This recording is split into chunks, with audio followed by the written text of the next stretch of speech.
One question: the horse race scene in the centre, I thought it was stunning, a stunning scene. Could you just tell us a little bit about the practicalities of filming that? It looked like a tough thing to film. It was really, really fun to film actually, and it was the last 2 days of the shoot, and I'd made a gallery piece about road racing before, so I'd shot a road race before, and I think the trick is that you get people who know how to spectate a road race to spectate it. So all of the people in the cars and everything, they're road racing people. So yeah, it was really fun. We kind of had 2 days of charging up and down this road with, on a low loader. It was really good. Yeah, it's kind of like a finale, even though it's not the end of the film. It was like the finale of the shoot, if you see what I mean.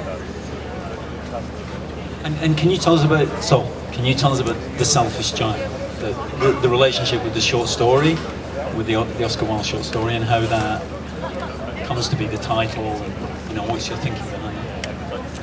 It's a really short story. It's only about 4 pages long, and I read it to my kids, and they loved it. And kids go through a stage where they ask for the same thing over and over again, and I didn't mind how many times they asked me for that one, because I really loved it, and it always kind of got me. It always moved me, and I kind of had this hunch that I wanted to do a contemporary retelling of it. And I knew who the children were pretty quickly, that it would be Matty and the kids that I'd met while I was making the album. But it took a while to figure out who the giant could be. And then, like I said, Matty and his best friend worked for this dodgy scrap dealer. So he became the giant. And the first draft of the screenplay was written much more from his point of view, so it's more recognisable as its connection with the original story. But I realised I was much more interested in the children and their friendship and what happened when they came into contact with him. And so from that point on, there was a big question mark about whether that title should stay or not. But it felt like there were enough things that remained from the original story to keep it. So, I think it's a story about what it is of real value that gets lost if you adopt selfishness as a kind of ideology, and it's about the wounds of love. So in the story it's the stigmata, but this is I guess mine's a secular version, but I think it's still about the wounds of love. Anybody else?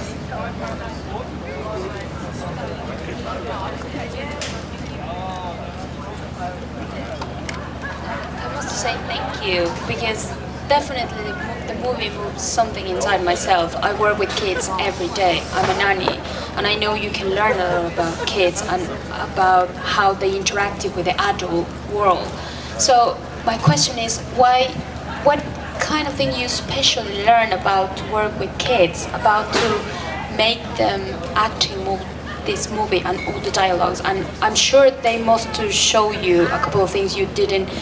I mean, you have kids, you just speak about how kids go asking every single day the same thing, but how was your personal experience about working with these 2 wonderful kids? Because apart of being actors, definitely as a person, they must be awesome. Yeah, they were awesome. Yeah, I loved working with them.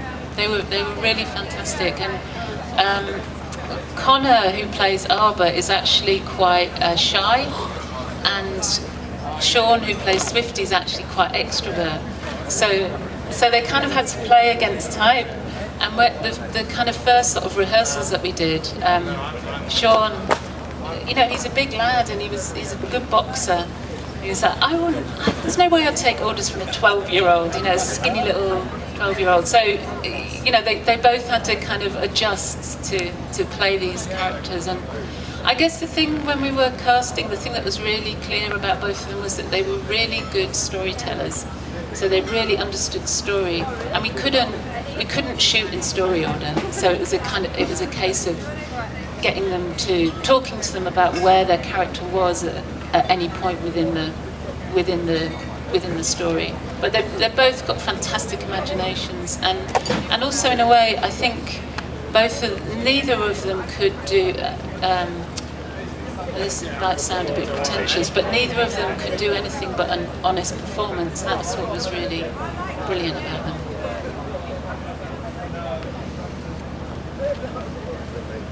Okay, I think it's time to come back to our control freak in the foreground here. Who's going to wind things up. We've got some short films to give some prizes to in a minute, but sorry, Kate? Is that all right if I ask a question? Yes, absolutely. Is that all right, mate? Cool. Is that okay with you? Yeah, thanks. I was just wondering, you've shot 2 films in Bradford now, and what is the appeal of Bradford that maybe it doesn't have, other parts of England don't have, or that you get something special out of Bradford? Because it's a great place, but I was just wondering why exactly there? Are you the person from Brighouse? I'll come get you, mate. It was Andrea Dunbar, the playwright, that the previous film was about. That kind of got me back there. And my formative years were spent near Bradford, in a place called Otley.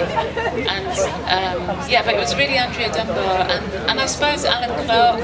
I don't know if anybody's seen Reed Silver too, but that kind of that made me want to read Andrea Dunbar's plays, and then that took me back to the Arbor.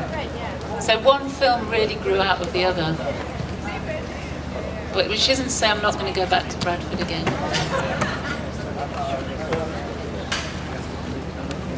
It's amazing actually, because when I first started working in London, I worked at a theatre called the Royal Court Theatre, and I was like an ASM who's like sweeps up and stuff.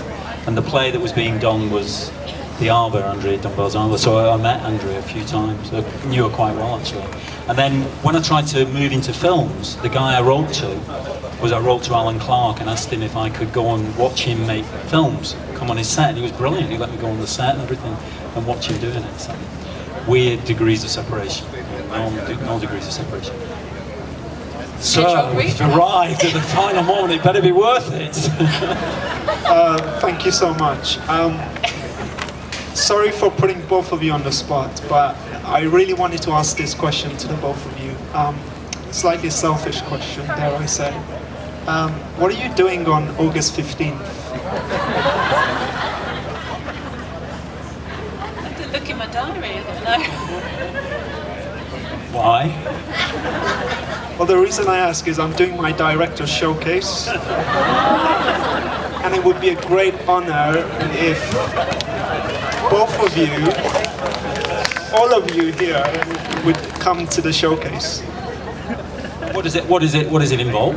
It involves all my short films from 2013, 35 minutes worth of short films that I'm showing off. And you didn't. This is a great link, by the way, into the next part of the evening, which is the Short Film Awards. But we can't give you them unless you've submitted your film. Why didn't you submit them? You didn't submit them to the. Actually, last year, Shuffle asked me to submit a film. It was called Piranha. It wasn't finished yet, and this year I missed the deadline because I completely forgot. Sadly. Well, I'd very much like to thank Clio for her wonderful film and for also coming here. A big round of applause.